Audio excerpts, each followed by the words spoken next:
PG&E is at it again. Another possible rate hike to cover the cost of the aging Diablo Canyon nuclear power plant.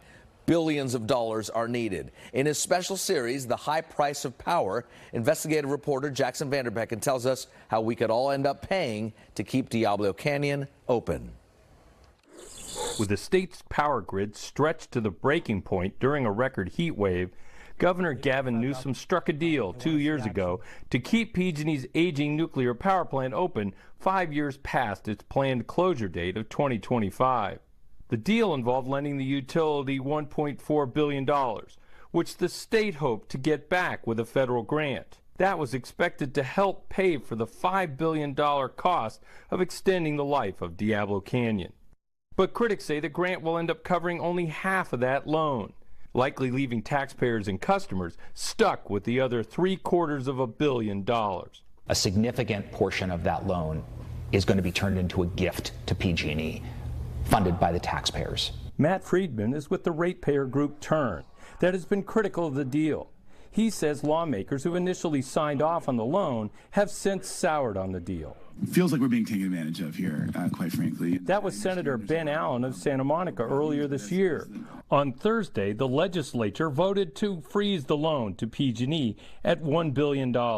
Newsom's office admitted to having outstanding differences with legislators over Diablo as both sides work to resolve the state's fiscal crisis. You are pouring your money down a rat hole following PG&E's lead. John Giesman is a lawyer for an anti-nuclear group and a former member of the state's Energy Commission. His review shows the projected cost of keeping the plant open through 2030 has already doubled in just 2 years to more than $10 billion now. It's the largest single energy project the state has ever been asked to commit to. PG&E on Thursday said that while current Diablo costs are indeed up, the true number is $8.3 billion. It has told regulators the cost of uranium fuel has skyrocketed, and it has to perform lots of maintenance and other work that wouldn't need to be done if the plant was shutting down next year. It says its critics not only inflate costs, they don't consider the greenhouse benefits of the plant. Next year, ratepayers will start feeling the pinch of the deal with a proposed $400 million rate hike.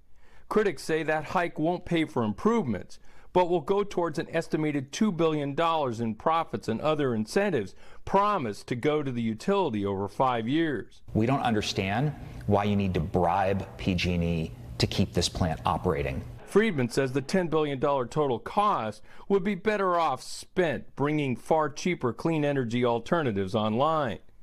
The governor will have to convince the state legislature to restore the $400 million they cut Thursday from the loan. Jackson Vanderbecken, NBC, Bay Area News.